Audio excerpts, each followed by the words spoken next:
آج اللہ کا نام لے کر سورۃ النساء کی آیت نمبر 11 سے شروع کرتے ہیں. یہ بڑی اہم ترین آیات ہیں اور قرآن پاک کا مشکل ترین ٹاپک، بلکہ اگر یہ کہا جائے کہ سب سے مشکل ٹاپک جو ہے وہ یہ ہے جو آج آنے لگا ہے سورۃ النساء میں.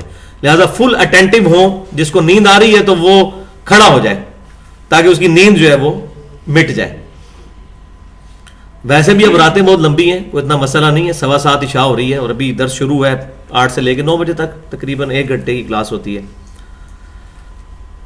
تو 2 آیات کے اندر سورۃ النساء کے رکوع نمبر 2 کے اندر اللہ تبارک و تعالیٰ نے وراثت کے سارے مسائل بیان فرمائے اور اتنی مختصر اور جامع گفتگو کی کہ اس پر کتابیں در کتابیں لکھی جا رہی ہیں. بلکہ احادیث کی کتابوں میں کتاب الفرائض نام کے پورے چیپٹر ہیں جن کے اندر وراثت کے ایشوز کو ایڈریس کیا گیا کہ کوئی شخص مر جائے تو اس کے مرنے کے بعد اس کی دولت کس طرح رشتہ داروں میں ان کے وارثوں میں تقسیم ہوگی. یہ وراثت کا مسئلہ.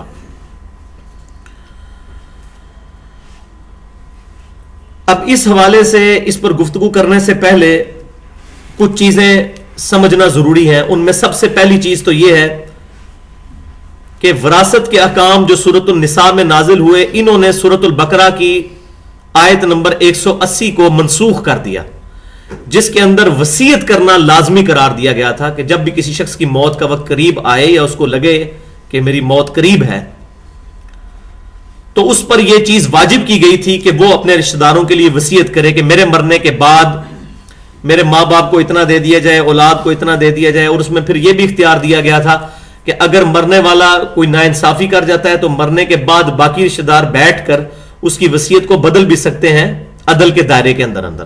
لیکن اب وہ ساری آیات منسوخ ہو گئی ہیں اور ان آیات نے اس کو منسوخ کیا ہے. تو 3 ٹرمینالوجیز پہلے اصطلاحات سمجھ لیں. پہلی اصطلاح ہے عطیہ، جس کو ہم کہتے ہیں ہبہ کرنا، تحفہ دینا کسی کو. دوسری اصطلاح ہے وصیت، کہ میرے مرنے کے بعد یہ چیز فلاں کو مل جائے، یہ وصیت. اور تیسری چیز ہے وراثت، جو یہاں پر آ رہی ہے کہ مرنے کے بعد اللہ تعالیٰ کے احکامات کے مطابق خود بخود آٹومیٹکلی جس کا جو حصہ ہے وہ اس کے رسپیکٹو رشتہ دار کو پہنچ جائے اور جتنی اس کی رقم ہے وہ اس کو مل جائے. تو یہ 3 ٹرمینالوجیز سمجھ لیں، 3 اصطلاحات کو. عطیہ کہتے ہیں تحفے کو، ہبہ کرنے کو. کوئی شخص اپنی زندگی میں اپنی اولاد کو تحفہ کر دیتا ہے، رقم یا کوئی اور چیز ٹینجیبل فارم کے اندر، گاڑی کر سکتا ہے، مکان کر سکتا ہے، زمین کر سکتا ہے، یہ تحفہ. لیکن اس کے اندر شرط کیا ہوگی؟ وہ صحیح بخاری اور صحیح مسلم کی متفق علیہ حدیث ہے کہ نعمان بن بشیر رضی اللہ تعالیٰ عنہ کہتے ہیں کہ میرے والد نے مجھے ایک غلام تحفے میں دیا، اور پھر آپ رضی اللہ تعالیٰ عنہ کے والد نے، وہ بھی صحابی تھے، انہوں نے نبی صلی اللہ علیہ وسلم کی خدمت میں یہ چیز بیان کی کہ میں نے اپنے بیٹے کو غلام تحفے میں دیا ہے. تو آپ صلی اللہ علیہ وسلم نے پہلا کوشچن اس سے یہ کیا، کیا تم نے اپنے سارے بیٹوں اور بیٹیوں کو، ساری اولاد کو ایک ایک غلام ہبہ کر دیا؟ تو انہوں نے کہا نہیں یا رسول اللہ. تو آپ صلی اللہ علیہ وسلم نے فرمایا کہ اپنی اولاد کے درمیان عدل کرو، اللہ سے ڈرو. تو اگر نہیں کیا تو اس سے بھی واپس لے لو. کیا تم یہ خواہش نہیں رکھتے کہ تمہاری اولاد بھی تمہارے ساتھ برابری کا سلوک کرے، یعنی تمام اولاد میں سے ہر بیٹا ہر بیٹی برابر پروٹوکول دے؟ تو انہوں نے کہا یا رسول اللہ میری خواہش ہے صلی اللہ علیہ وسلم. تو آپ صلی اللہ علیہ وسلم نے فرمایا کہ پھر تم بھی ان کے اندر انصاف کرو. تو اگر زندگی میں کوئی گفٹ کیا جائے گا پھر وہ والا چکر نہیں ہوگا وراثت والا کہ بیٹی کو آدھا حصہ ملے گا اور بیٹے کو جو ہے وہ ڈبل حصہ ملے گا یا پورا حصہ ملے گا.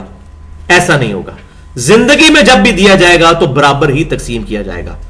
لہذا یہاں بڑی کڑوی بات ہے جو ہضم کرنے والی ہے، وہ یہ ہے کہ اگر کسی باپ نے اپنی بیٹی کو جہیز میں 4 یا 5 لاکھ روپے کا سونا دے دیا تو اب اس پر یہ واجب ہوگا کہ اتنی ہی رقم اپنے باقی بیٹوں کو بھی دے اور بیٹیوں کو دے.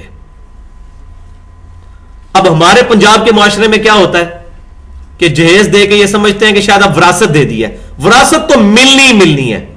اور یہ جو 2 نمبریاں چل رہی ہیں کہ بہنوں سے بھائی جو ہیں وہ ان کو شرمندہ کر کے وراثت میں معاف کروا لیتے ہیں, جی اسی بھنا تے بھراواں کو لانیاں چنگیاں لگنیاں, تو وہ کہتے ہیں جی ہمارے بھائی رکھ لیں سارا حصہ. تو یہ چیز کرنا بھی قطعاً جائز نہیں ہے, مطلقاً یہ چیز حرام ہے, اور یہ اسلام کے قوانین کا مذاق اڑانے والی بات ہے. تو اگر زندگی میں تحفہ دیا جائے گا تو برابر دیا جائے گا, ادروائز جس کو دیا ہے اس سے بھی لے لے. اسی طریقے سے کوئی باپ اپنے بیٹے کو 2 لاکھ روپیہ دیتا ہے اس کے کسی پرابلم کے اندر, تو اب اس کو اتنی رقم باقیوں کو بھی دینی ہوگی. ہاں یہ ہو سکتا ہے کہ وہ باقی بیٹے خود اپنی مرضی سے معاف کر دیں, وہ الگ بات ہے, لیکن اس پر باپ پر یہ چیز واجب ہوگی کہ وہ ان کو وہ چیز دے. دوسری حدیث اسی ضمن میں جامعہ ترمذی, ابو داؤد, سنن نسائی اور سنن ابن ماجہ میں موجود ہے, سنن اربع چاروں کتابوں کے اندر. نبی صلی اللہ علیہ وسلم نے ارشاد فرمایا کسی شخص کے لیے یہ حلال نہیں ہے کہ وہ کسی کو تحفہ دے کر اس سے واپس لے لے. اس کی مثال اس کتے کی سی ہے کہ جو کتا ضرورت سے زیادہ کھا کر کیا کر دیتا ہے اور پھر اپنی کیا کو چاٹنا شروع کر دیتا ہے. اس لیول کی مثال آپ نے بیان فرمائی. اور یہ والا جو پورشن ہے نا کہ تحفہ واپس لے کر اسی طرح ہی ہے جیسے کیا کر کے چاٹ لینا, یہ صحیح مسلم میں بھی موجود ہے اتنا حصہ. لیکن آپ صلی اللہ علیہ وسلم نے ایک ایکسیپشن دے دی. آپ نے فرمایا صلی اللہ علیہ وسلم ہاں والد اپنا تحفہ دیا ہوا واپس لے سکتا ہے. اسی حدیث میں موجود ہے, ترمذی, ابو داؤد, نسائی, ابن ماجہ میں. اس کے علاوہ کسی کے لیے ایکسیپشن نہیں ہے. والد اگر اپنی اولاد کو تحفہ دیتا ہے تو وہ اس چیز کا مجاز ہے کہ وہ اس کو واپس لے لے, کیونکہ سنن ابن ماجہ میں حدیث ہے تو اور تیرا مال سب کچھ تیرے باپ کا ہے. تو باپ اپنی اولاد سے دیا ہوا تحفہ واپس لے سکتا ہے, لیکن باپ اپنی اولاد کو آگ نہیں کر سکتا کہ میرے مرنے کے بعد اس کو کوئی چیز نہ ملے. باپ کا باپ بھی آ جائے نا تو وہ اس کو اولاد کو آگ نہیں کر سکتا, کیونکہ وراثت جو تقسیم ہونی ہے it is an obligation from almighty Allah, یہ اللہ کی طرف سے فرض ہے. اس کو کوئی چینج کرے گا یا چینج کرنے کو جائز سمجھتا ہے وہ مسلمان ہی نہیں ہے, شریعت کا مذاق اڑانے والا ہے وہ شخص. یہ بہت سینسٹیو ایشو ہے وراثت کے اعتبار سے. تیسری حدیث اس کانٹیکسٹ میں صحیح بخاری اور صحیح مسلم کی متفق علیہ حدیث ہے کہ سعد بن ابی وقاص رضی اللہ تعالیٰ عنہ جو عشرہ مبشرہ میں سے ہیں, وہ کہتے ہیں کہ فتح مکہ کے بعد میں اتنا بیمار ہوا کہ مجھے یہ ڈر لگا کہ میری موت کا وقت قریب آ گیا. تو نبی صلی اللہ علیہ وسلم میری عیادت کو آئے, تو آپ صلی اللہ علیہ وآلہ وسلم سے میں نے عرض کیا کہ اللہ کے نبی صلی اللہ علیہ وسلم میری ایک ہی بیٹی ہے, تو میں چاہتا ہوں کہ میں اپنی ساری دولت اللہ تعالیٰ کی راہ میں صدقہ کر دوں, اس کے لیے وصیت کر دوں کہ میرے مرنے کے بعد یہ دولت جو ہے وہ اللہ کی راہ میں خرچ کر دی جائے یا فلاں فلاں کو دے دی جائے. بیٹی کے بارے میں انہوں نے یہ سوچا ہوگا کہ بیٹی کی تو ویسے ہی شادی ہو جانی ہے تو وہ اپنے خاوند کے پاس چلی جائے گی. تو آپ صلی اللہ علیہ وسلم نے اس کو ناپسند فرمایا. آپ نے فرمایا نہیں ایسا مت کرو. انہوں نے کہا یا رسول اللہ صلی اللہ علیہ وسلم اگر میں اپنا 2/3 مال جو ہے 2/3 یہ خیرات کر دوں, یہ وصیت کر دوں کہ میرے مرنے کے بعد فلاں کو مل جائے. اب یہ وصیت والی چیز شروع ہو گئی ہے. وصیت کا تعلق ہے مرنے کے بعد, تحفے کا تعلق ہے زندگی میں. وصیت کا تعلق ہے مرنے کے بعد کہ انسان زندہ ہے اور یہ کہے کہ میرے مرنے کے بعد یہ چیز فلاں کو ملے گی, جب تک میں زندہ ہوں تو میرے پاس رہے گی. یہ ہوتی ہے وصیت. اور پھر تیسری چیز آئے گی وراثت. تو آپ صلی اللہ علیہ وسلم نے فرمایا نہیں. پھر انہوں نے عرض کیا اے اللہ کے رسول صلی اللہ علیہ وسلم میں اپنی آدھی دولت کے لیے وصیت کر دوں. آپ صلی اللہ علیہ وسلم نے فرمایا نہیں. حالانکہ صحیح بخاری اور مسلم کی متفق علیہ حدیث ہے, نبی صلی اللہ علیہ وسلم کی مبارک زبان پہ کبھی نہیں کا لفظ آتا ہی نہیں تھا. آپ سے کسی نے کوئی سوال کیا تو آپ کبھی بھی نہ نہیں کرتے تھے, لیکن اس موقع میں نے وہ الفاظ غور سے پڑھے, نہیں کے الفاظ ہیں نہیں. پھر انہوں نے کہا یا رسول اللہ صلی اللہ علیہ وسلم میں اپنا 1/3 مال وصیت کر دوں، تو آپ صلی اللہ علیہ وسلم نے فرمایا یہ بھی زیادہ ہے، لیکن اگر تم چاہتے ہو تو اتنا کر سکتے ہو، لیکن اس کو پسند نہیں فرمایا، فرمایا یہ بھی زیادہ ہے۔ اسی لیے پھر محدثین کی یہ رائے قائم ہوئی ہے کہ 1/3 کے بجائے 1/4 مال جو ہے وہ کرنا چاہیے، تاکہ آپ صلی اللہ علیہ وسلم کی جو مبارک منشا ہے اس کے اندر اندر بات رہے۔ ویسے 1/3 بھی کوئی کر دے تو اس کی بھی اجازت موجود ہے، لیکن یہ بالکل ایج پہ ہے۔ تو آپ صلی اللہ علیہ وسلم نے 1/3 پر بالکل ایج پہ اجازت دی کہ تم اس کی وصیت کر سکتے ہو۔ اور پھر آپ صلی اللہ علیہ وسلم نے بڑی لاجیکل بات ارشاد فرمائی، اور اسلام دین فطرت ہے۔ آپ صلی اللہ علیہ وسلم نے فرمایا کہ کیا تم یہ چیز چاہتے ہو کہ تمہارے مرنے کے بعد تمہاری اولاد لوگوں سے مانگتی پھرے؟ اس سے کہیں بہتر ہے کہ تم اپنی اولاد کے لیے اتنا مال چھوڑ کر مرو کہ وہ لوگوں سے مانگتی نہ پھرے۔ اور پھر آپ صلی اللہ علیہ وسلم نے فرمایا کہ جو تم اپنی اولاد پر، بیوی بچوں پر، ان پر جو خرچ کرتے ہو، اللہ کے حضور اس کا اجر لکھا جاتا ہے، حتیٰ کہ جو بیوی کو لقمہ کھلاتے ہو یہ بھی اللہ کے حضور تمہارا اجر لکھا جاتا ہے۔ دیکھیں کیا پیارا کنسپٹ ہے اسلام کا، ہر چیز کو محیط کیے ہوئے۔ لیکن مسئلہ یہ ہے کہ درس قرآن کوئی سنے گا تو اس کو پتا چلے گا نا اسلام کیا ہے۔ ہم نے تو اسلام رکھ لیا ہے پگڑی میں، داڑھی میں، شلوار ٹخنوں سے اوپر کر لو، یہ سرخی میک اپ کر لو، یہ اسلام ہے۔ تو بھائیو یہ یاد رکھیں، میرے استاد اشفاق احمد صاحب فرمایا کرتے تھے، اللہ تعالیٰ ان کی غلطیاں معاف کرے، ان کو نیک کاموں کا اجر عطا فرمائے۔ زاویہ پروگرام بھی ان کا ٹی وی پہ چلتا تھا، تو وہ کہا کرتے تھے کہ جس جہاز کا انجن خراب ہو اس جہاز میں نئی سیٹیں لگا کر اس کو پینٹ اور رنگ اور روغن کر کے آپ اڑا نہیں سکتے۔ تو یہ سارے جہاز ہی ہیں اس وقت مولوی، یہ سرخی پاؤڈر کیا ہوا نا، اللہ ماشاء اللہ جو نیک لوگ ہیں ان کی میں بات نہیں کرتا، لیکن اکثریت یہ سرخی پاؤڈر ہی ہے۔ اس سے معاذ اللہ میں کوئی امامے کی یا داڑھی کی یا شلوار ٹخنوں سے اوپر کرنے کی توہین نہیں کر رہا، لیکن میں یہ کہہ رہا ہوں اس کی آڑ کے اندر جو 2 نمبریاں کی جا رہی ہیں اور تسمیے پھیر پھیر کے جو ہے وہ مسلمانوں کے گلے کاٹے جا رہے ہیں، یہ بات غلط ہے۔ اس کے برعکس اگر کوئی پھٹیچر سا جہاز ہو لیکن اس کا انجن ٹھیک ہو، وہ اڑ سکتا ہے، گیٹ اپ اس کا بے شک نہ اچھا ہو۔ تو یہ ریشو پروپورشن ہے۔ اسلام میں گیٹ اپ کی اہمیت ہے، لیکن سیکنڈری، پرائمری حیثیت یہ ہے کہ انسان کا عقیدہ درست ہو، اس کے اندر اخلاص پایا جاتا ہو، ریاکاری نہ ہو، للہیت موجود ہو، باقی ساری چیزیں بعد میں۔ لیکن ہمارے لوگ داڑھی منڈانے کو بڑا گناہ سمجھتے ہیں اور جھوٹ کو چھوٹا گناہ سمجھتے ہیں۔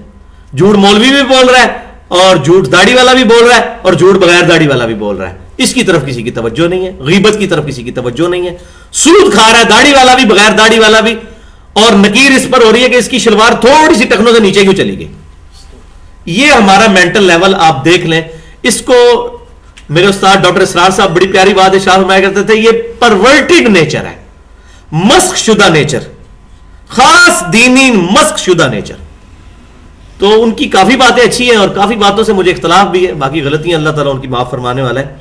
کوئی شخص بھی پرفیکٹ 100% نہیں ہوتا، لیکن ہماری یہ عادت ہے ایز اے نیشن کہ ہم کسی کی 1 یا 2 غلطیاں پکڑ کے اس کو 0 سے ضرب دے دیتے ہیں، اس کی باقی ساری چیزیں ختم کر دیتے ہیں، اور اپنے بارے میں کہہ کہ ایک نیکی بھی کر لیں سب کے سامنے پرچار کرتے پھرتے ہیں۔ تو یہ اسلام کا کانسیپٹ ہے۔ فرمایا آپ صلی اللہ علیہ وسلم نے اولاد کو مفلس چھوڑ کے نہ مرو کہ وہ مانگتی پھرے لوگوں سے۔ یہ ہمارے محلے میں ایک واقعہ ہوا ہے، وہ بھی بندہ زندہ ہے، اس نے جناب اپنی زندگی میں 4 سٹوری بلڈنگ جو ہے وہ جناب وہ ایک مدرسے کو دے دی ہے۔ کسی جماعت میں وہ وقت لگا کے آیا اور واپسی پہ آگے اس نے جناب عورت اور اولاد کو کنگال کر کے تو وہ کہا جی یہ فلاں کے نام میں کرتا ہوں۔ یہ ظلم کی انتہا ہے، انسان کو یہ چیز سمجھنی چاہیے۔ آپ صلی اللہ علیہ وسلم نے فرمایا اپنی اولاد کو کنگال چھوڑ کے مت مرو۔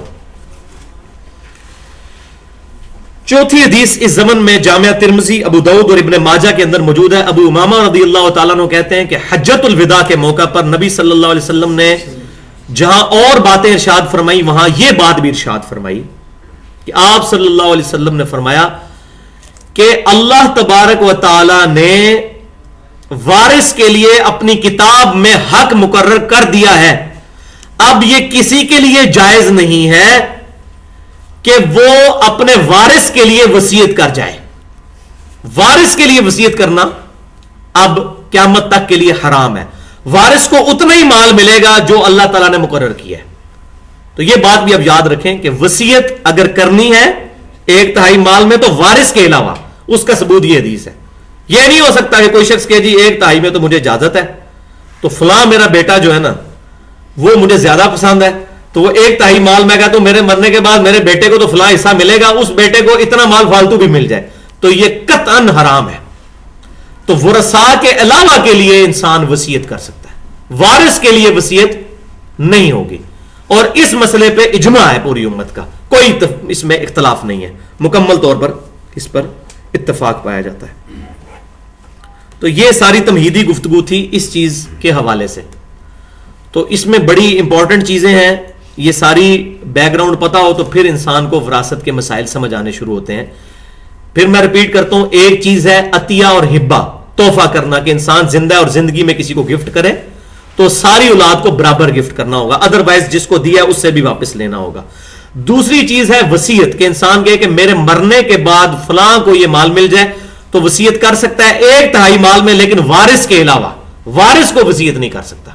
اس کا تو اللہ نے پہلے ہی مقرر کر دیا ہوا، اس کو دوبارہ سے نوازا نہیں جا سکتا. وارث کے علاوہ اور رشتہ داروں کے لیے، مثال کے طور پر کوئی بندہ ہے، اس کا بیٹا فوت ہو گیا، اب بیٹا مر گیا تو بیٹے کی آگے سے اولاد ہے، پوتا پوتی تک تو وراثت نہیں جاتی، کیونکہ پوتے کا تو کوئی حق نہیں وراثت کے اندر، دادی کا ہے. تو اب دادا جو ہے وہ زندہ ہے اور اس کو پتا ہے کہ میرا بیٹا جو مر چکا اس کی اولاد تک وراثت نہیں پہنچے گی، تو اس کے لیے وصیت کر سکتا ہے کہ میرا جو بیٹا مر گیا اس کی جو اولاد ہے اس کو میں 1/3 مال جو ہے وہ وصیت کرتا ہوں، کیونکہ وہ وارث تو ہے ہی نہیں ہے. تو اب اس کے لیے وصیت والا آپشن کھلا ہے. تو یہ اللہ تبارک و تعالیٰ نے ایک اسکیپ روٹ اس مسئلے میں خود بخود ہمیں دے دیا ہے. اب اللہ کا نام لے کر اتنی پوری تمہیدی گفتگو کے بعد اس کو شروع کرتے ہیں. بسم اللہ الرحمن الرحیم، سورۃ النساء آیت نمبر 11. یوصیکم اللہ فی اولادکم، اللہ تعالیٰ تمہیں وصیت کرتا ہے، حکم دیتا ہے تمہاری اولاد کے بارے میں، اس کی میراث کے بارے میں. کیا؟ للذکر مثل حظ الانثیین، کہ لڑکے کا حصہ برابر ہوگا 2 لڑکیوں کے حصے کے. یعنی پوری کیلکولیشن کے بعد اگر لڑکی کے حصے میں 25,000 روپے آ رہا ہے تو لڑکے کو 50,000 روپیہ ملے گا. وہ پوری کیلکولیشن میں ایک کیس بھی کنسیڈر کر کے آپ کو پریکٹیکل بتاؤں گا بھی اس میں. ویسے تو اس کے جتنے کیسز بنتے ہیں وہ تقریباً سمجھے آپ 30-40 پاسبلٹیز بنتی ہیں. میرے پاس ایک پوری فائل موجود ہے جس کے اندر پورا ٹیبل بنایا ہوا ہے، 2 بیٹے ہو، 1 بیٹی ہو، پھر کیا ہے ماں نہ ہو، پھر کیا ہے باپ ہو، تو پوری کیلکولیشن ہوئی ہے اس میں. لیکن سمجھنے کے لیے خود بھی انسان کیلکولیٹ کر سکتا ہے. یہ پیورلی میتھمیٹکس ہے، اور یہ میتھمیٹکس آسان نہیں ہے، یہ ریشو پروپورشن والی میتھمیٹکس ہے، نسبت اور تناسب والی، جو ہمارے لیے جب میتھمیٹکس ہم پڑھتے تھے اس وقت بھی ایک ٹف سبجیکٹ تھا. لیکن میں کوشش کروں گا اس کو آپ کو آسانی کے ساتھ سمجھانے کی کوشش کروں انشاءاللہ. تو اللہ تعالیٰ فرما رہے ہیں کہ اللہ تمہیں وصیت کرتا ہے اس بات کی کہ لڑکے کا حصہ ہوگا ڈبل لڑکی سے. فَإِن كُنَّ نِسَاءً فَوْقَ اثْنَتَيْنِ، پھر اگر ہو صرف لڑکیاں 2 سے زائد، 2 یا 2 سے زائد اگر لڑکیاں ہی ہو، لڑکا نہ ہو، فَلَهُنَّ ثُلُثَ مَا تَرَكَ، تو میت نے جو چیز چھوڑی اس کا 2/3 حصہ ان کے درمیان تقسیم کیا جائے گا. اگر لڑکے نہیں صرف لڑکیاں ہیں تو 2/3 مال جو ہے وہ ان کے اندر تقسیم کیا جائے گا. وَإِن كَانَتْ وَاحِدَةً، اور اگر ایک ہی لڑکی ہو، فَلَهَا النِّصْفُ، تو آدھا جو جائیداد کا حصہ ہے وہ اس کو مل جائے گا بیٹی کو. وَلِأَبَوَيْهِ لِكُلِّ وَاحِدٍ مِّنْهُمَا السُّدُسُ، اور میت کے ماں باپ کو ہر ایک میں کو، ماں کو بھی اور باپ کو بھی 1/6 حصہ ملے گا. مما ترک ان کان لہو ولد، اس میں سے کہ جو چھوڑا ہے میت نے بشرطے کہ میت کی اولاد ہو. فَإِن لَمْ يَكُنْ لَهُ ولد، اور اگر میت کی اولاد نہ ہو پھر کیا ہوگا؟ وَوَرِثَهُ أَبَوَاهُ فَلِأُمِّهِ ثُلُثٌ، اس کے وارث صرف اس کے ماں باپ ہی ہوں تو اس کی ماں کا اب 1/3 حصہ ہو جائے گا. پہلے 1/6 تھا, اب ڈبل ملے گا, 1/3 ہو جائے گا. 1/6 کو 2 سے ضرب دیں تو 2 6 کٹ کے کیا آ گیا 1/3, اور باقی بھی سارا باپ کو مل جائے گا. فَإِن كَانَ لَهُ إِخْوَةٌ فَلِأُمِّهِ السُّدُسُ مِن بَعْدِ وَصِيَّةٍ يُوصِي بِهَا أَوْ دَيْنٍ, اور اگر میت کے بہن بھائی بھی ہوں تو ماں کا پھر چھٹا حصہ ہوگا, اور یہ ساری تقسیم ہوگی من بعد وصیۃ یوصی بها, اس وصیت کو پورا کرنے کے بعد جو مرنے والے نے وصیت کی ہے, او دین, یا اس کا قرض اتارنے کے بعد. یعنی پہلی چیز فرمائی کہ وصیت پوری کرنی ہے مردے کی, دوسری چیز فرمائی قرض اتارنا ہے, اس کے بعد باقی جداد تقسیم ہونی ہے. اب یہ حیران کن بات ہے کہ پہلی چیز تو ہونی چاہیے تھی کہ اس کا قرض اتارا جائے, کیونکہ صحیح بخاری مسلم میں حدیث ہے کہ قرض ایسی چیز ہے جو شہید کا بھی نہیں معاف ہوتا. یہاں ترتیب کیوں الٹی گئی ہے؟ اس کی وجہ یہ ہے کہ جو مرنے والے نے وصیت کی ہے, جس کے لیے وصیت کی ہے, اس کی امپورٹنس اس لیے زیادہ ہے کہ جن سے اس نے قرضہ لیا وہ تو خود مانگ لیں گے آ کے, وہ تو شور ڈال کے اپنا حصہ لے لیں گے, کیونکہ وہ تو دعوے سے لیں گے کہ جی دیو جی سانو, جیسے کہ آج جنازے کی پرونوسمنٹ ہوتی ہے جی کوئی لین دین ہے تو کر لو, وہ تو گربان پکڑ کے بھی لے لیں گے. لیکن جس کے لیے وصیت کی ہوئی ہے اگر وہ بیچارہ ماٹھا سا ہے تو وہ بیچارہ ریکویسٹ ہی کر سکتا ہے, کیونکہ اس نے کو کمایا تو کوئی نہیں ہوا, اس کو تو مفت میں مل رہا ہے, تو کہے گا جی میرا حصہ بھی مجھے دے دیں, تو وہ اتنے شد و مت کے ساتھ اظہار نہیں کر سکتا. اسی لیے اللہ تعالیٰ نے ہماری انسٹنکٹ کے اوپر سٹرائک کی. پہلی چیز کی ہے, پہلے وصیت جو کی ہے نا اس نے وہ تقسیم کرو, اس کے بعد جو ہے وہ قرضہ اتارو. قرضے والے تو خود تمہاری چمڑی اتار لیں گے, یعنی بٹوین دی ورڈز یہ بات ہو رہی ہے, وہ تو چھوڑیں گے نہیں, وہ تو لیں گے. تو یہ اس لیے ترتیب ہے. آباؤکم و ابناؤکم لا تدرون ایہم اقرب لکم نفعا, تمہارے ماں باپ یا تمہارے بیٹے ان میں سے کون زیادہ قریب ہے کہ تمہیں نفع پہنچانے کے اعتبار سے, یہ اللہ تبارک و تعالیٰ کے علم میں ہے, یہ اللہ تعالیٰ کا ڈیسیژن ہے. اب یہ نہ سوچو کہ ماں باپ تو بوڑھے ہو گئے جی انہوں نے کیا لے کے کرنا ہے, تو اللہ تعالیٰ فرماتا نہیں, یہ اللہ تعالیٰ کا ڈیوائن ڈیسیژن ہے. یہ تم نے نہیں یہ اپنی میتھمیٹکس لڑانی اس مسئلے میں کہ جی ماں باپ کو دے کے کیا کریں گے, جی ایسے ہی بوڑھے نے انہوں نے کیا کرنا ہے, 2 وقت کی روٹی اور ساڑھے کو کھا لیں گے, تو ایسا نہیں ہے. یہ اللہ تبارک و تعالیٰ جانتا ہے. فریضۃ من اللہ, یہ فرض کیا ہوا ہے اللہ کی طرف سے. ان اللہ کان علیما حکیما, اللہ تعالیٰ بے شک علم والا ہے اور دانائی والا, حکمت والا ہے. اس کے علم میں ہر چیز کہ کس کا کتنا حصہ ہونا چاہیے, اور وہ حکمت بھی رکھتا ہے.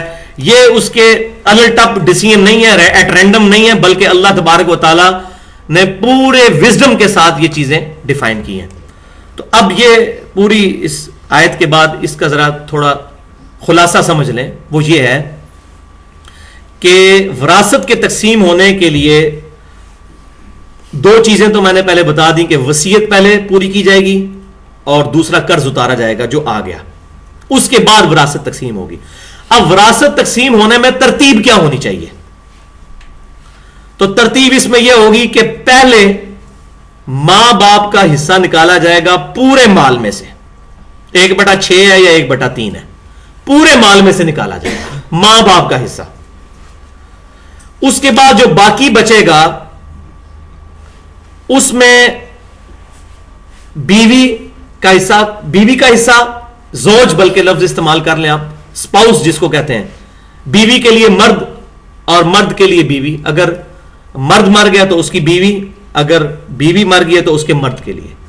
تو ماں باپ اور زوج ان دونوں کے حصے پورے مال میں سے تقسیم ہوں گے.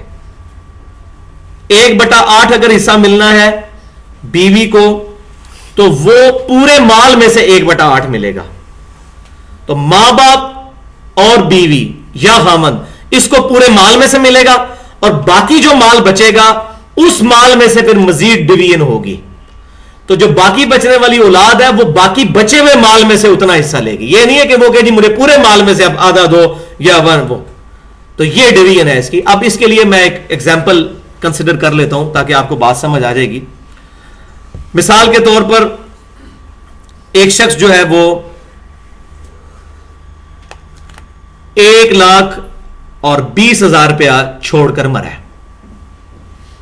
1,20,000 روپیہ یہ سپوز کر لیں آپ. اس نے 10,000 کا قرض اتارنا ہے اور 10,000 روپے کی اس نے وصیت بھی کی ہوئی ہے کسی کے لیے کہ میرے مرنے کے بعد فلاں مسجد میں یا فلاں مدرسے میں یا فلاں غریب آدمی کو 10,000 روپیہ میرے مال میں سے دے دیا جائے.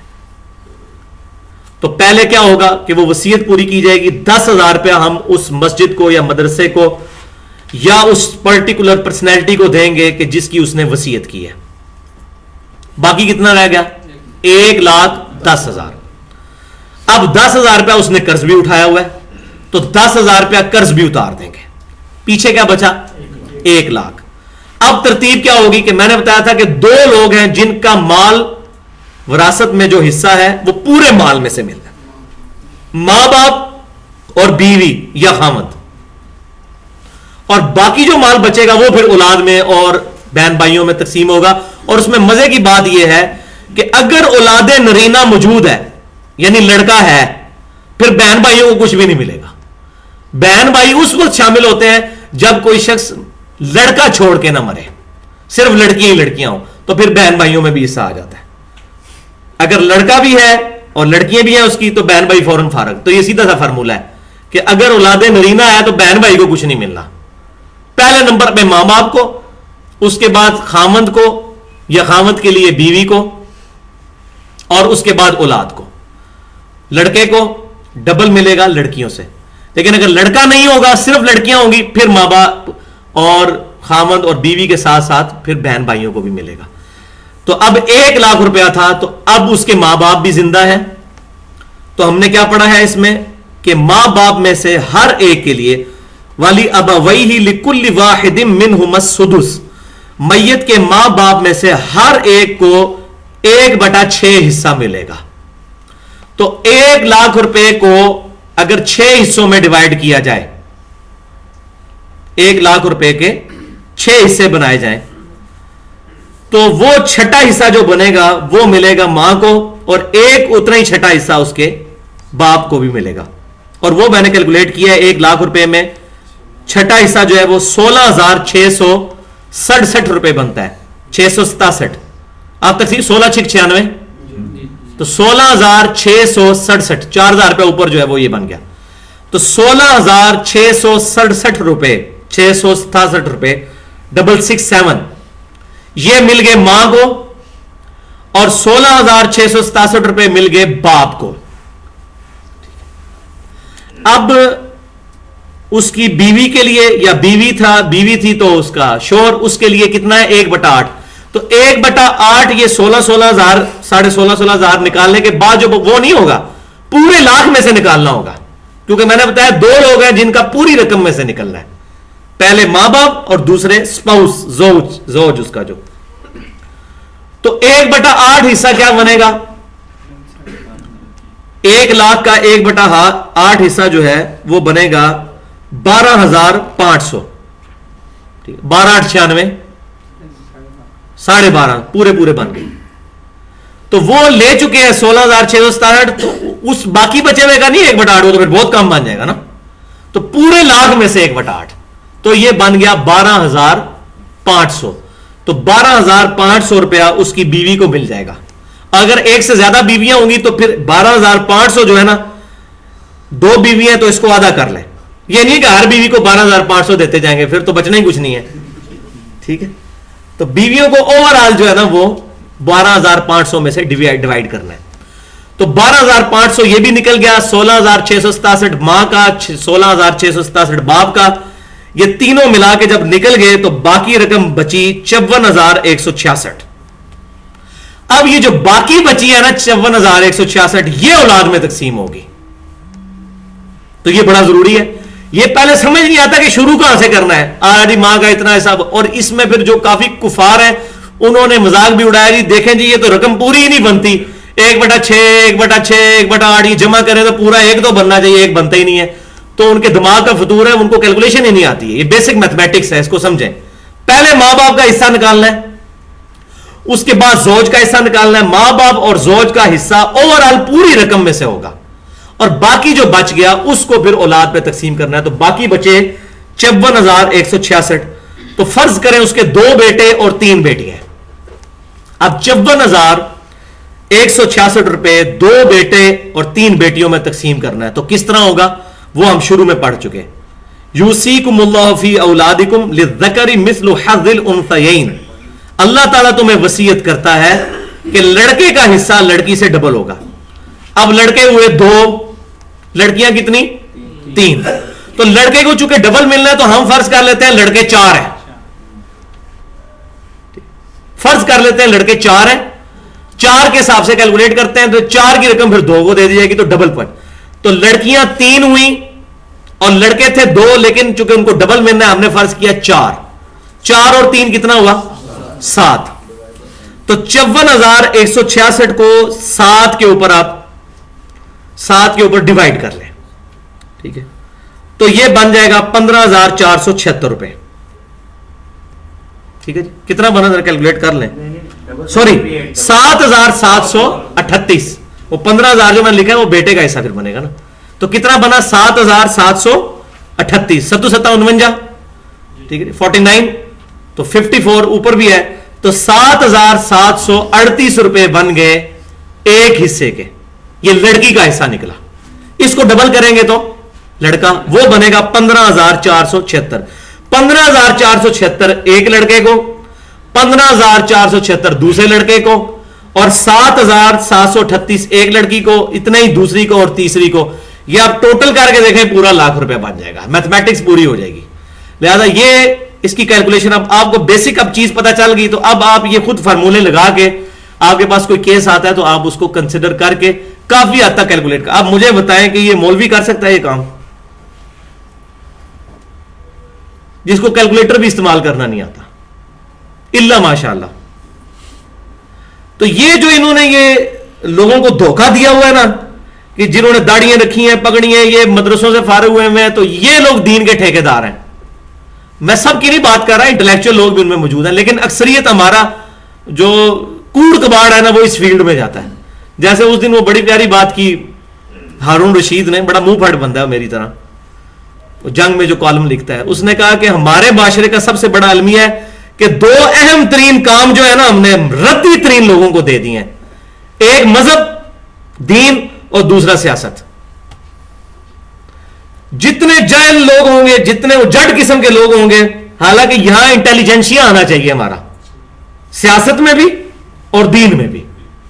یہودیوں کو آپ دیکھیں، اسرائیل کے اندر جو سب سے انٹلیکچوئل لڑکا ہوتا ہے نا اس کو وہ اپنا پریسٹ بناتے ہیں.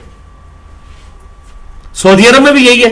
سب سے زیادہ تنخواہیں جو ہیں وہ ائمہ اکرام کی ہیں.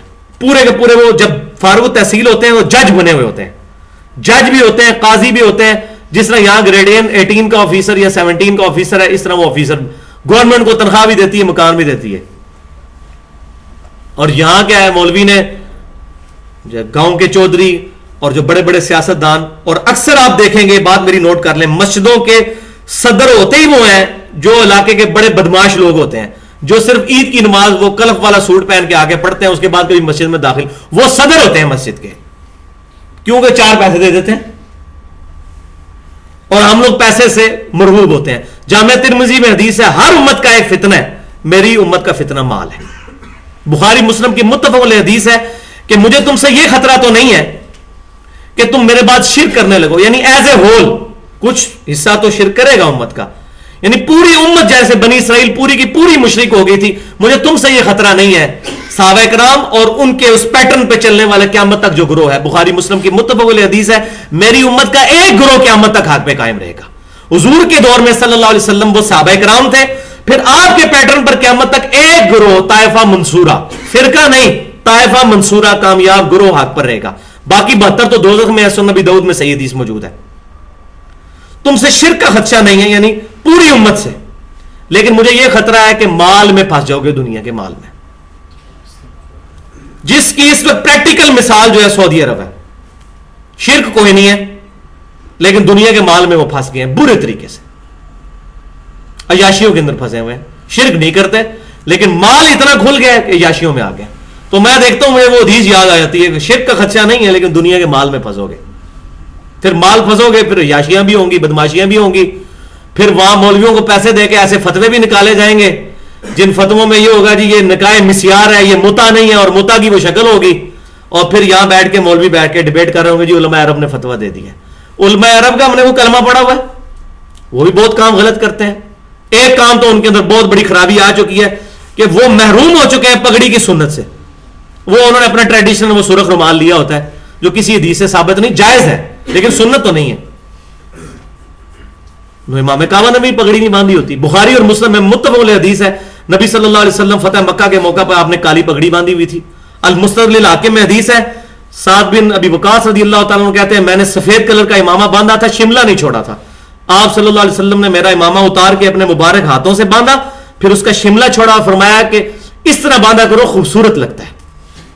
تو آپ صلی اللہ علیہ وسلم تو امامہ باندھا کرتے تھے صحابہ کرام علیہم رضوان کو. تو ہم نے تو کتاب و سنت میں دین کو تلاش کرنا ہے, کسی شخصیت میں کسی پرسنالٹی میں تلاش نہیں کرنا. اور یہی بات امام بخاری رحمۃ اللہ علیہ نے جز رفع الیدین میں لکھی ہے کہ میں بڑے بڑے محدثین سے ملا اور میں نے جب ان سے بڑھاپے میں آگے حدیثیں ڈسکس کی تو وہ بھول چکے تھے ان حدیثوں کو. پھر انہوں نے جب اپنی کتابوں کی طرف رجوع کیا تو حق وہی تھا جو کتابوں میں لکھا ہوا تھا. الذی علم بالقلم, اللہ نے علم سکھایا ہے قلم کے ذریعے. لہذا یہ جو منکرین حدیث کہتے ہیں کہ جی تواتر کے ذریعے دین, سنت اور چیز ہے حدیث اور چیز ہے. غلام احمد قادیانی نے یہاں آواز بلند کی, اسی کے پیچھے چلتے ہوئے ہمارے پاس بریلوی اور دیوبندی علماء نے بھی یہ راگ الاپنا شروع کر دیا جی سنت اور چیز ہوتی ہے حدیث اور چیز ہوتی ہے. اور بھائی سنت اور حدیث ایک ہی چیز ہے, سنت کا سورس حدیث ہوگی, ورنہ ایران میں جائیں گے تو شیعت پہ چلنا سنت ہے, تواتر پہ اگر جانا ہے تو سارے وہاں شیعہ ہیں. بنگلہ دیش میں اکثریت دیوبندی ہے, پاکستان میں اکثر بریلوی ہیں, سعودی عرب میں اکثر اہل حدیث ہیں. تو پھر جس علاقے میں جائیں گے اس علاقے کا دین اڈاپٹ کریں گے؟ نہیں, دین کتابوں میں ہے, پرسنالٹیز میں نہیں ہے. تو یہ بات الذی علم بالقلم, اللہ نے قلم کے ذریعے دین سکھایا ہے. کتابیں بھی آئیں ریٹن فارم میں, پھر حدیثیں بھی ریٹن فارم میں آگے ٹرانسفر ہوئی, ہمارے پاس موجود ہے. تو یہ میں نے ساری گفتگو اس حوالے سے کی کہ اس مسئلے میں بڑی مسکنسیپشن پائی جاتی ہے. تو فاسألوا اہل الذکر ان کنتم لا تعلمون, اگر تمہیں علم نہیں ہے تو اہل علم سے پوچھو. تو قرآن پاک میں جو سائنٹیفک فیکٹس کی آیات ہیں وہ ہم جیولوجی کی آیات ایک جیولوجسٹ سے جا کے پوچھیں گے. ماں کے پیٹ میں بچہ بنتا ہے, ایمبریولوجی کی فیلڈ, یہ ایک ایمبریولوجسٹ سے جا کے پوچھیں گے. مولوی کو تو نہیں پتا ہوگا. ہاں ناسخ و منسوخ کا علم ہے وہ مولوی سے جا کے پوچھیں گے, نماز کا طریقہ وہ مولوی سے جا کے پوچھیں گے. تو جو کہتے ہیں جی علماء, تو پھر علماء تو پرفیکٹ تو کوئی بھی نہ ہوا, 100% تو کسی کو بھی قرآن کا علم نہ آیا. تو پھر علماء کی ڈگری لے کے بھی کیا کرنا؟ ہر بندے نے دین خود حاصل کرنا ہے. علماء نے یہ ترجمے کتابوں کے اپنے لیے نہیں کیے ہیں, اپنے لیے کیے ہوتے تو اپنے پاس رکھتے نا. یہ پبلک میں چھاپ چھاپ کے کیوں بھیج رہے ہیں؟ اس لیے کہ پبلک کو پتا چلے قرآن میں کیا لکھا ہے, بخاری میں کیا لکھا ہے, مسلم میں کیا لکھا ہے, یہ پبلک تک بات پہنچے. تو یہ بات پبلک تک آئے. تو یہ میں نے ایک مثال دے کے آپ کو بیان کر دی. آگے چلتے ہیں. وَلَكُمْ نِصْفُ مَا تَرَكَ أَزْوَاجُكُمْ إِن لَّمْ يَكُن لَّهُنَّ وَلَدٌ, اور تمہارے لیے آدھا ہے جو چھوڑ جائیں تمہاری بیویاں بشرطے کہ ان کی اولاد نہ ہو. یعنی کسی کی بیوی مر گئی, اس کی اولاد کوئی نہیں ہے, تو آدھا مال خاوند کو مل جائے گا. فَإِن كَانَ لَهُنَّ وَلَدٌ فَلَكُمُ الرُّبُعُ مِمَّا تَرَكْنَ مِن بَعْدِ وَصِيَّةٍ یوسین بہا او دین. پھر وہی بات آ گئی کہ اگر ہو اولاد, یعنی کہ بیوی مر گئی اولاد بھی ہے, تو تمہارے لیے پھر چوتھا حصہ یعنی آدھا ہو جائے گا. پہلے آدھا مال تھا, اب آدھے کا بھی آدھا ہو گیا, 1/4 حصہ ملے گا. تو لاجیکل ہے, ظاہر اولاد کو بھی اب دینا ہے, تو پھر 1/4 ملے گا خاوند کو, اور پھر باقی اولاد کے اندر تقسیم ہوگا. لیکن من بعد وصیۃ یوسین بہا او دین, یہ وصیت پوری کرنے کے بعد ہوگا اور قرض اتار لینے کے بعد ہوگا. یہ پہلے کام, یہ نہ ہو کہ پہلے ہی بانٹ کے سائڈ پہ ہو جائے. اب 1,20,000 میں سے اگر وہ ہم نے جو ایگزامپل لی یہ بانٹنا شروع کر دیں گے تو مقروض بیچارے کو اور وصیت والے کو کیا ملے گا؟ تو پہلے ان کو نکالنا اور باقی 1,20,000 میں سے جو لاکھ بچا ہے اس کو آپ نے ڈیوائڈ کرنا ہے. وَلَهُنَّ الرُّبُعُ مِمَّا تَرَكْتُمْ إِن لَّمْ يَكُن لَّكُمْ وَلَدٌ, اور تمہاری بیویوں کا چوتھا حصہ ہے اس سے جو تم چھوڑ دو بشرطے کہ نہ ہو اولاد. اب یہ پھر ریورس کیس آ رہا ہے کہ خاوند مر گیا تو بیوی کو چوتھا حصہ ملے گا, یعنی آدھا. خاوند کی بیوی مرتی تو خاوند کو 1/2 ملنا تھا, ڈبل حصے, اور اولاد ہوتی تو 1/4.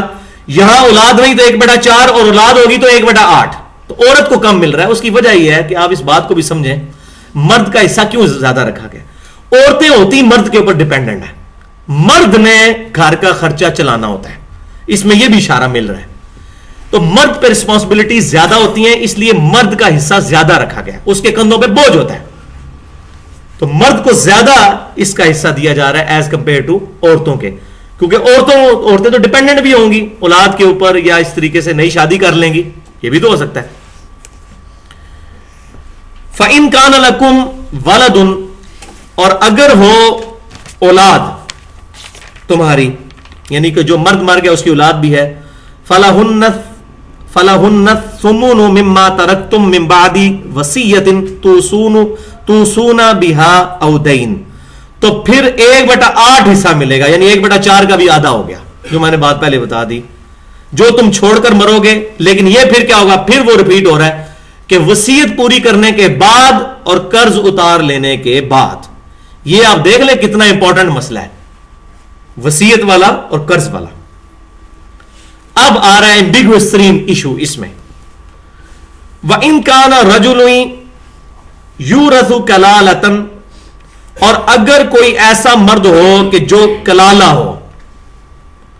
کلالہ اس کو کہتے ہیں جس کا حسب و نسب ختم ہو چکا ہو, یعنی اس کے ماں باپ بھی مر چکے ہیں اور اس کی اولاد نہیں ہے, یا اولاد ہے تو مر چکی ہے, جنہوں کہتے ہیں پنجابی نہ اگے کوئی نہ پیچھے کوئی. یہ صحیح ٹرانسلیشن ہے, صحیح اپروپریٹ ٹرانسلیشن, نہ اگے کوئی نہ پیچھے کوئی. تو اب کیا ہوگا, پیچھے اس کے وہ بہن بھائی بچیں گے, نہ اس کا ماں باپ ہے اور نہ اولاد ہے, تو وہ کلالہ ہوگا.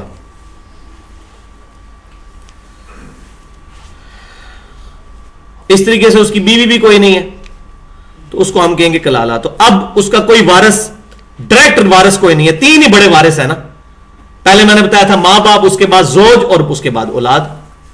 اب پیچھے پاس جائیں گے بہن بھائی, تو اب بہن بھائی کو ملے گا ایسا. ظاہر ہے کہ اس کے بعد قریب ترین رشتہ دار بہن بھائی ہیں. اس سے میں یہ بھی پتا چلتا جا رہا ہے کہ سب سے قریب رشتہ کون سا ہے قرآن کی تھیم میں. سب سے قریب ہے ماں باپ, اس کے بعد بیوی, پھر بچے, اور پھر باقی بہن بھائی. تو اس مسئلے میں بڑی احتیاط کی ضرورت ہے. بعض لوگ بیویوں کے پیچھے چل کے ماں باپ کی گستاخی کر دیتے ہیں, اور بعض اوقات بہنوں کے پیچھے لگ کے نندیں جو ہے نا یہ بیڑا گرک کر دیتی ہیں, بھابھیوں کے گھر اجاڑ دیتی ہیں. تو نند کو اب یہ سمجھ لینا چاہیے کہ جب میرے بھائی کی شادی ہو گئی تو اب اس عورت کا زیادہ حق ہے میرے بھائی پر میری نسبت. تو یہ بات اب سمجھ تو تب آئے گی جب قرآن پڑھیں گے. تو قرآن تو پڑھنا کوئی نہیں, ہم نے اتنا ٹائم ہی نہیں ہمارے پاس, یہ تو فارغ لوگوں کا کام ہے. اور اکثر میں وہ لوگوں کہتا ہوں وہ جی مصروف تھے, میں نے کہا یار واقعی یہ تو فارغ لوگوں کا کام ہے قرآن پڑھنا. ٹھیک ہے, نعوذ باللہ من ذالک. تو اللہ تعالیٰ فرما رہا ہے کہ اگر کوئی کلالہ ہے, او امرأۃ وَلَهُ أَخٌ, اور وہ مرد ہو یا عورت اور اس کا ہے کوئی بھائی, او اخت, یا اس کی ہے کوئی بہن, فَلِكُلِّ وَاحِدٍ مِّنْهُمَا السُّدُسُ, تو اب بہن بھائی میں سے ہر ایک کو 1/6 حصہ ملے گا. 1/6, 3 بہنیں ہیں, 1/6 پوری رقم کا. تو اس طریقے سے بھائیت تو اس کو بھی. فَإِن كَانُوا أَكْثَرَ مِنْ ذَلِكَ فَهُمْ شُرَكَاءُ فِي الثُّلُثِ, اور اگر وہ بہن بھائی ایک سے زیادہ ہوں. یہ تو اس صورت میں تھا کہ جب وہ ایک بہن اور ایک بھائی. اب یہ ہے کہ بہن بھائی ایک سے زیادہ ہوں. فَهُمْ شُرَكَاءُ فِي الثُّلُثِ مِنْ بَعْدِ وَصِيَّةٍ يُوصَى بِهَا أَوْ دَيْنٍ, تو سب شریک ہوں گے 1/3 مال, یعنی 1/3 جو وراثت ہے وہ اب بہن بھائیوں میں تقسیم ہو جائے گی, اور یہ وصیت کے بعد اور اس کو قرض اتار لینے کے بعد. غیر مضار, اور اس سے نقصان نہ پہنچایا گیا ہو کسی کو. وصیتم من اللہ, یہ وصیت ہے اللہ تعالیٰ کی طرف سے.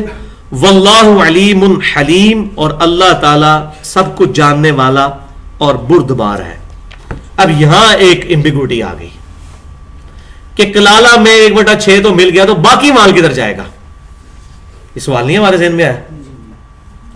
ماں باپ بھی کوئی نہیں, بیوی بھی کوئی نہیں, اولاد بھی کوئی نہیں. اسی مسئلے کی وجہ سے صحیح بخاری اور مسلم کی متفق علیہ حدیث ہے کہ حضرت عمر کہا کرتے تھے کہ کاش نبی صلی اللہ علیہ وسلم سے میں نے اس مسئلے کی ایکسپلینیشن مزید پوچھ لی ہوتی. کچھ چیزیں تو اس میں اس سورت کی آخری آیت کے اندر ریپیٹ ہو جائیں گی, کچھ جو چیزیں رہ گئی تھی اس کے بعد بھی کچھ چیز. اب وہ آخری آیت یہاں پڑھنا ضروری ہے, اور میں نے پہلے بھی بتایا تھا کہ سورت کا ایک مرکزی ٹاپک ہوتا ہے اور امپورٹنٹ ترین ٹاپک کو پھر سورت کنکلوڈ کرنے سے پہلے دوبارہ ایڈریس کیا جاتا ہے. جیسے سورہ آل عمران میں غزوہ احد تھا نا, غزوہ احد کا بیان ختم ہوا, اس کے بعد باقی ساری چیزیں ہوئی, پھر آخری آیات آئی ہیں کہ اللہ تعالیٰ کے لیے سرحدوں کی حفاظت کرو. تو یہاں بھی اس کا مرکزی ترین ٹاپک سورۃ النساء, بہت لمبی سورت ہے, تو اس کی آخری آیت نکال لیں سورۃ النساء کی.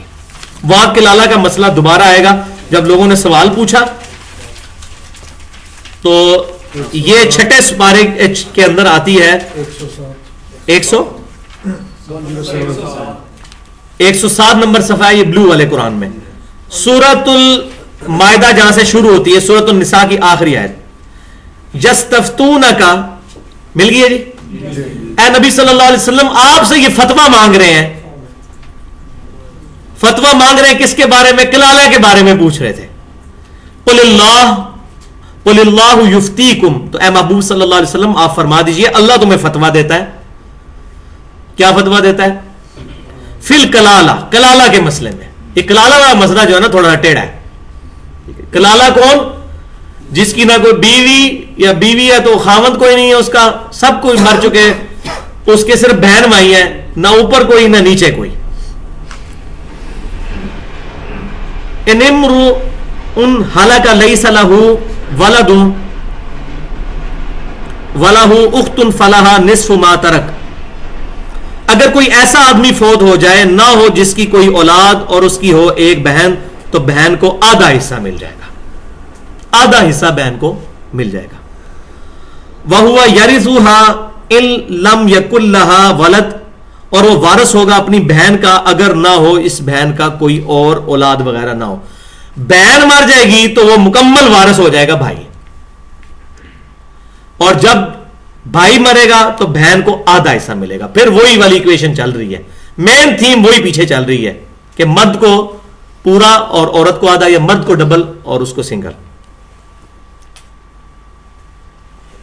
فَإِن كَانَتْ اثْنَتَيْنِ فَلَهُمَا الثُّلُثَانِ مِمَّا تَرَكَ, اور اگر دو بہنیں ہوں تو ان دونوں کو 2/3 میں سے ملے گا جو اس نے چھوڑا. دو بہنیں ہیں تو 2/3 مال تقسیم ہو. ایک بہن ہے تو آدھا حصہ مل جائے گا اس بہن کو, اور اگر دو بہنیں ہیں تو 2/3 حصہ دو بہنوں میں تقسیم ہو جائے گا برابر برابر. وَإِن كَانُوا إِخْوَةً رِجَالًا وَنِسَاءً, اور اگر وارث ہوں بہن بھائی مرد بھی اور عورتیں بھی, فَلِلذَّكَرِ مِثْلُ حَظِّ الْأُنثَيَيْنِ, تو مرد کا حصہ جو ہے وہ دو عورتوں کے برابر ہوگا, یعنی بھائی کا حصہ دو بہنوں کے برابر ہوگا. یہ وہی والی ایکویشن آ گئی. یبین اللہ لکم, اللہ تعالیٰ تمہارے لیے کھول کر صاف صاف بیان کرتا ہے, ان تضلوا, کہ تم گمراہ نہ ہو جاؤ کہیں. اللہ تبارک و تعالیٰ تمہیں گائیڈ لائن پرووائڈ کر رہا ہے. واللہ بکل شیء علیم, اور اللہ تعالیٰ ہر چیز کو خوب جاننے والا ہے. تو اس میں یہ چیز کنکلوڈ ہوگی, لیکن اس میں وہ پھر ایک ایمبیگوٹی رہ گئی, اس پہ بہت علماء نے کتابیں لکھی ہیں, اور اس میں آپ مختلف اسکالرس کو آپ پڑھ سکتے ہیں. تو اس میں اپروپریٹ رائے کچھ لوگوں کے نزدیک یہ بنی ہے کہ جو باقی مال ہے وہ بیت المال میں جمع کروایا جائے, اور باقی جو ہے وہ رفع عامہ کے کاموں میں لگا دیا جائے. تو اس کے بارے میں مختلف آراء ملتی ہیں. اس میں جو رائے, چونکہ اب مسئلہ جو ہوگا اجتہاد کا ہو جائے گا, اور اجتہاد جب کتاب و سنت اجماع میں کوئی بات نہ ملے تو اجتہاد کرنا جائز ہے, اور اجتہاد میں کوئی اختلاف ہو تو ایک کا اختلاف دوسرے کے لیے کوئی مضر نہیں ہوگا. ہر بندے کو اختیار ہے کہ اس مسئلے میں وہ اجتہاد کر سکتا ہے. تو فقہ کرام کی اس میں مختلف رائے ہیں, اس میں جھگڑا کرنے کی ضرورت نہیں. یہ رکوع مکمل ہم کر لیتے ہیں. تلک حدود اللہ, یہ ہے اللہ تعالیٰ کی حدود مقرر کی ہوئی. کس کی؟ اللہ تعالیٰ کی. بتایا جا رہا ہے کہ ہوش مند بن جاؤ, یہ آگ والا جو چکر ہمارے معاشرے میں چل رہا ہے یہ کوئی نہیں, یہ اللہ کی حدیں ہیں. کوئی شخص اپنا خونی رشتہ ختم نہیں کر سکتا, کوئی باپ نہیں کہہ سکتا میں اپنی اولاد کو آگ کرتا ہوں. لازمی طور پر تقسیم ہوگا, یہ جو اخباروں میں اور ٹی وی پہ چل رہا ہوتا ہے میں فلاں سے بری ہوتا ہوں اور اپنی دولت ساری جائیداد سے آگ کرتا ہوں، اس کی کوئی شرعی حیثیت نہیں ہے. ٹھیک ہے جی. وَمَن يُطِعِ اللَّهَ وَرَسُولَهُ، اور جو کوئی اطاعت کرے گا اللہ کی اور اس کے رسول کی، يُدْخِلْهُ جَنَّاتٍ تَجْرِي مِن تَحْتِهَا الْأَنْهَارُ، تو اللہ تعالیٰ اس کو داخل کرے گا ایسی جنتوں میں جس کے نیچے نہریں بہتی ہیں. تو یہ جنت میں جانا کوئی سوکھا کام نہیں ہے. یہ جو اطاعت کرے گا اللہ اور اس کے رسول کی، چوپڑیاں نہ دو نہیں کہ دنیا میں بھی مزے اڑائیں، دنیا میں اپنی مرضی کی زندگی گزاریں اور آخرت میں کہہ دیں گے جی آخرت میں بھی ہمیں جو ہے وہ موجیں لگ جائیں. تو یہ دنیا میں تو فراڈ شاید چل جائے، دنیا میں بھی نہیں چلتا. اب دنیا بڑی سیانی ہو گئی ہے، اللہ تعالیٰ کی بارگاہ میں تو کوئی ایسا مسئلہ نہیں ہو سکتا. تو جو اللہ اس کے رسول، سیدھا سیدھا فتویٰ ہے، دو ٹوک بات ہے جی. جو اللہ اور اس کے رسول کی اطاعت کرے گا، دو ہی چیزیں کیٹیگوریکل، ایبسولوٹ، اطیع اللہ و اطیع الرسول. اسی میں اجماع بھی داخل ہے، اسی میں اجتہاد بھی داخل ہے. ایبسولوٹ چیزیں دو ہیں، کتاب اللہ اور سنت، اور ڈرائیوڈ چیزیں دو ہیں، پھر اجماع اور اجتہاد. خالدین فیہا، وہ اس میں ہمیشہ رہیں گے. وذالک الفوز العظیم، اور یہ ہے سب سے بڑی کامیابی. دنیا میں کوئی بہت بڑی پوسٹ حاصل کر لینا بہت بڑی کامیابی نہیں، وہ تو ایک نہ ایک دن ختم ہونی ہے. اور ہمارے ماشاءاللہ ملک کے اندر تو ہمارے سامنے بڑی مثالیں موجود ہیں کہ بڑے بڑے عزت داروں کی مٹی بلید ہوئی ہے، بڑی بڑی اونچی پوسٹوں سے اتنے ذلیل ہو کے وہ نکلے ہیں، پھر اس پوسٹ پہ رہتے ہوئے بھی مر مر کے زندگی گزاری. یہ بڑے بڑے جو حکمران ہوتے ہیں، سیاستدان، آگے پیچھے باڈی گارڈ، آزادانہ بیچارے گھوم بھی نہیں سکتے. ہم تو جناب ہوٹل پہ بیٹھ کے چائے بھی پی لیتے ہیں، جس ہوٹل پہ چاہتے ہیں روٹی بھی کھا لیتے ہیں، پارک میں جا کے بیٹھ کے جہاں مرضی پھرے، موٹر سائیکل پہ، پیدل، کوئی ڈرے. یہ بیچارے تو پھر نہیں سکتے. تو دنیا کے اندر بھی ان کو تکلیف کاٹنی پڑ رہی ہے، تو آخرت کی بھی تکلیف باقی ہے. تو اللہ تعالیٰ فرما رہا ہے یہ بڑی کامیابی ہے، کوئی آخرت کی کامیابی حاصل کر لے. اور اب سائملٹینیس کنٹراسٹ آ رہا ہے. یہ تو تھا کہ جو لوگ فرما برداری کریں گے، تو قرآن کی یہ عادت ہے، قرآن کا یہ اسلوب ہے کہ دوسری تصویر کا رخ بھی دکھایا جاتا ہے. وَمَن يَعْصِ اللَّهَ وَرَسُولَهُ، اب جو کوئی نافرمانی کرے گا اللہ اور اس کے رسول کی، وَيَتَعَدَّ حُدُودَهُ، اور اللہ کی حدوں کو وہ توڑ دے گا، اس سے تجاوز کر جائے گا، اپنی مرضی کرنی شروع کر دے گا. يُدْخِلْهُ نَارًا خَالِدًا فِيهَا، تو اللہ تعالیٰ اس کو آگ میں داخل کرے گا، وہ اس میں ہمیشہ رہے گا. سیدھی سیدھی بھائی جی بات ہے، 2 + 2 = 4. یہ بولی الجبر ہے، یا 0 ہے یا 1 ہے، تیسری بات کوئی نہیں ہے. ٹھیک ہے، یا تو یہ ٹوٹل پیکج لینا ہے، اطیع اللہ اطیع رسول. یا ایھا الذین آمنوا ادخلوا فی السلم کافہ، اے ایمان والو پورے اسلام میں داخل ہو جاؤ، آدھے تتر آدھے بٹیر نہیں. تو یہ ٹوٹل پیکج ہے جس نے لینا ہے، لے گا تو وہ ادھر آگے انعام، اور جو نہیں لے گا اس کا انجام آپ کے سامنے یہ دیکھ لیں گے. میں اپنی طرف سے کوئی فتویٰ نہیں لگا رہا، اللہ تبارک تعالیٰ کھول کے اپنی آیات. وَلَهُ عَذَابٌ مُّهِينٌ، اب دیکھیں یہاں بھی بات صحیح تسلی کروائی ہے، رجایا اللہ تعالیٰ نے. اتنا بھی کافی تھا کہ وہ رہے گا آگ میں، لیکن فرمایا وَلَهُ عَذَابٌ مُّهِينٌ، اس کو ہوگا ذلیل کر دینے والا عذاب. یہ صحیح جس کو کہتے ہیں نا انتقامی قسم کی جملہ، یہ وہ بولا ہے. لیکن یہ جملے 1400 سال پہلے نازل ہوئے، نہ ہمارے ماں باپ نے پڑھے نہ ان کے ماں باپ نے پڑھے. یہ قرآن پاک صرف اس لیے ہے کہ کو مر جائے تو اس کو پڑھ کے بخش دیا جائے، ثابت ہو یا نہ ہو اس سے کوئی غرض نہیں ہے. جو مر گیا اس کے لیے دعا کی جا سکتی ہے. باقی یہ ہے کہ 300 روپے کا آپ ایک قرآن پڑھوا لیں، 600 روپے کے 500 روپے کے 2 پڑھ دیں گے، اور یہ سارا کے سارا سلسلہ چل رہا ہے. ہم اس معاشرے میں دیکھ رہے ہیں قرآن پاک کی بس اب اتنی عزت رہ گئی ہے. لیکن اللہ تبارک و تعالیٰ کے محبوب سید الاولین والآخرین، شفیع المذنبین، رحمت للعالمین، سیدنا و مولانا امام اعظم محمد رسول اللہ صلی اللہ علیہ وسلم کی حدیث ہے، صحیح مسلم کتاب الطہارہ انٹرنیشنل نمبرنگ کے مطابق 534 نمبر حدیث ہے. آپ صلی اللہ علیہ وسلم نے فرمایا القرآن حجت لک او علیک، قرآن یا تیرے حق میں دلیل ہے یا تیرے خلاف دلیل ہے. اللہ خیر صلی اللہ. اگر تو قرآن کے مطابق چل رہا ہے تو قرآن سفارشی ہوگا قیامت والے دن. مسلم امام احمد میں حدیث ہے قرآن سفارش کرے گا. اور اگر قرآن کے خلاف چلیں گے تو بخاری اور مسلم کی متفق علیہ حدیث ہے. آپ صلی اللہ علیہ وسلم فرماتے ہیں جب میں آخری دفعہ دوزخ کی طرف جاؤں گا اپنے امتیوں کو نکالنے کے لیے تو فرشتہ کہے گا بس یا رسول اللہ، اب صرف وہ لوگ ہیں دوزخ میں جن کو قرآن نے روک لیا. قرآن نے جن کو روک لیا. اور وہ کون لوگ ہیں؟ ان اللہ لا یغفر ان یشرک بہ وَيَغْفِرُ مَا دُونَ ذَلِكَ لِمَن يَشَاءُ. اللہ تعالیٰ اس گناہ کو کبھی معاف نہیں کرے گا کہ کوئی شخص شرک کے ساتھ اس دنیا سے گیا. دنیا میں معاف کر دے گا، یہ آخرت کی بات ہوگی. اس کے علاوہ ہر گناہ معاف کر دے گا اگر چاہے گا. اور میں سمجھتا ہوں اس سے بڑا شرک بھی کوئی نہیں ہے کہ قرآن پاک کو پس پش ڈال دیا جائے. اللہ تبارک تعالیٰ ہمیں اس کتاب کے ساتھ اپنا تعلق مضبوط کرنے کی توفیق عطا فرمائے، اس قرآن کو ہمارے حق میں حجت فرمائے. اور اس پہ میں نے اپنی زندگی کا نچوڑ ایک لیکچر دیا ہے، دعوت قرآن، 2 گھنٹے کا، 50 آیات سے پوری قرآن کی دعوت کا خلاصہ. وہ آپ یوٹیوب پہ سنیں، 720085 720085 چینل کا ایڈریس ہے. یوٹیوب پہ آپ لکھیں 720085، گوگل میں بھی لکھیں یوٹیوب چینل ایڈریس 720085، تو وہ لیکچر پہلے نمبر پہ ہم نے رکھا ہے، دعوت قرآن. وہ یوم عرفہ والے دن میں نے اسی سال 1432 ہجری میں دیا ہے. سبحانک اللہم و بحمدک، اشہد ان لا الہ الا انت، استغفرک و اتوب الیک، وما علینا الا البلاغ المبین. اللہ تعالیٰ سے دعا ہے جو حق بات میں نے کہی ہمارے دلوں میں راسخ فرمائے، اور جو کوئی غلط بات نکل گئی ہمارے دلوں سے محو کر دے اور ہمیں معاف فرمائے. ہمیں کتاب و سنت کی تعلیمات پر عمل کرنے کی توفیق عطا فرمائے. محفل سے اٹھنے کی یہ دعا ہے. سبحانک اللہم و بحمدک، اشہد ان لا الہ الا انت، استغفرک و اتوب الیک. پچھلی دفعہ ہم نے 2 آیات کے اندر وراثت کے سب احکامات کو سمجھا تھا، اور اس میں جو مین 3 ٹرمنالوجیز تھیں اس کو میں نے ڈیٹیل کے ساتھ ایڈریس کر کے اس کی مثالیں بھی بیان کی تھیں. پہلی چیز ہبہ کرنا، کوئی شخص اپنی زندگی میں اپنے مال میں سے کسی کو کوئی چیز تحفہ کر دے. دوسری ٹرمنالوجی تھی وصیت کرنا، کہ کوئی شخص یہ کہے کہ میرے مرنے کے بعد میری دولت میں سے فلاں کو اتنا دے دیا جائے.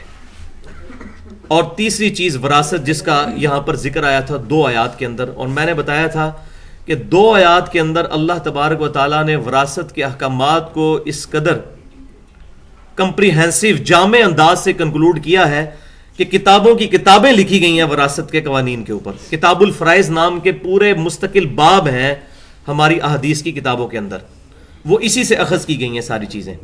تو اس میں نے ڈیٹیل سے گفتگو کی تھی، وہ پچھلا لیکچر دیکھا جائے. اس میں پھر ہم نے کچھ کیسز بھی کنسیڈر کیے تھے، اور اس میں ایک مین کیس جو تھا وہ ہم نے ڈیٹیل کے ساتھ اسٹڈی کیا تھا کہ اگر کوئی شخص اتنے روپے چھوڑ کر مرے تو اس کے والدین کو کتنا ملے گا، اس کی بیوی کو کتنا ملے گا، اس کے بچوں کو، بچیوں کو. وہ ڈیٹیل کے ساتھ میں نے بیان کیا تھا. تو کچھ چیزیں اس میں ایڈریس تو کی تھیں، لیکن کچھ وضاحتیں اس میں ضروری ہیں جو پچھلی دفعہ جو کہ ٹائم مکمل ہو گیا تھا، 1 گھنٹے کا لیکچر ہوتا ہے تقریباً. تو وہ 5 پوائنٹ میں آج اس سے آگے، اس سے ریلیٹڈ، جن پہ میں بحث کر چکا ہوں لیکن تھوڑا سا کنکلوڈنگ فارم میں اس کو عرض کروں گا. اس میں سب سے پہلی چیز یہ ہے کہ جو منہ بولا بیٹا ہے اس کی شریعت میں کوئی حیثیت نہیں ہے وراثت کے اعتبار سے. کسی شخص نے لے پالک کوئی پال لیا، اور اس میں بھی پریفریبل یہی چیز ہے، بلکہ یہی چیز جو ہے وہ ہونی چاہیے کہ اگر مرد کے رشتہ داروں سے لیا جائے تو لڑکی لی جائے، لڑکا لے لیں تو پھر تو اس کی جو والدہ ہوگی منہ بولی، وہ اس کی پھر محرم نہیں بن سکے گی. تو اگر مرد کے رشتہ داروں میں سے لیا جائے تو پھر لڑکی لی جائے، اور عورت کے رشتہ داروں میں سے لی جائے تو پھر لڑکی نہیں لڑکا لیا جائے، ورنہ وہ جو اس کا منہ بولا باپ ہے اس کا محرم نہیں بن سکے گا. تو اس میں بڑی احتیاط کی ضرورت ہے. تو اب منہ بولا بیٹا ہے کسی کا اور اس کی کوئی اور اولاد نہیں ہے، اور اب اس کو یہ بات کنفرم ہے کہ میرے مرنے کے بعد میرے منہ بولے بیٹے کو تو 1 روپیہ میری جائیداد میں سے نہیں ملے گا. تو وہ پھر اپنی اولاد کے لیے، منہ بولی اولاد کے لیے وصیت کر سکتا ہے. جو میں نے بتایا تھا پچھلی دفعہ کہ وصیت 1/3 مال میں اپنی مرضی سے کر سکتا ہے کہ میرے مرنے کے بعد یہ فلاں شخص کو مل جائے، لیکن وارث کے لیے وصیت نہیں کرے گا. اس پہ میں نے ڈیٹیل سے احادیث کے ساتھ حجۃ الوداع کے موقع پر جو نبی صلی اللہ علیہ وسلم نے فرمایا تھا اس کے کانٹیکسٹ میں نے ایڈریس کیا تھا. تو منہ بولے بیٹے کو بھی وصیت کی جا سکتی ہے 1/3 مال میں. دوسری چیز یہ ہے کہ اگر کوئی شخص یہ چاہے کہ وہ اپنی زندگی میں اپنا پورے کا پورا مال کسی کو ہدیہ کر دے، تحفہ کر دے، ہبہ کر دے، تو یہ شریعت کی نظر میں ناپسندیدہ ہے. بلکہ آپ صلی اللہ علیہ وسلم نے آخری درجے میں جو اجازت دی وہ 1/3 مال کی اجازت دی کہ اپنے مرنے کے بعد ایک تہائی مال جو ہے اس کے لیے وصیت کرو. لیکن زندگی کے اندر اس کو وہاں پر ایڈریس نہیں کیا گیا، لیکن وہ انڈرسٹوڈ ہے اس کے اندر. اس کی وجہ یہ ہے کہ نبی صلی اللہ علیہ وسلم کے اس میں الفاظ ہیں بخاری اور مسلم میں جو میں نے پچھلی دفعہ بیان کیے تھے کہ اپنی اولاد کو کنگال مت چھوڑ کر مرو کہ سب کا سب لٹا جاؤ.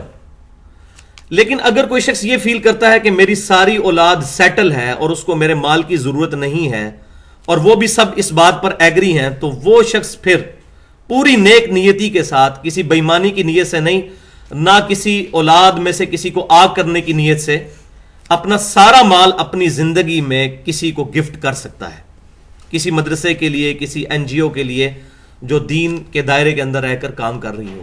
تو یہ بھی جائز ہے، لیکن ان تمام سرکمسٹانسز کے ساتھ.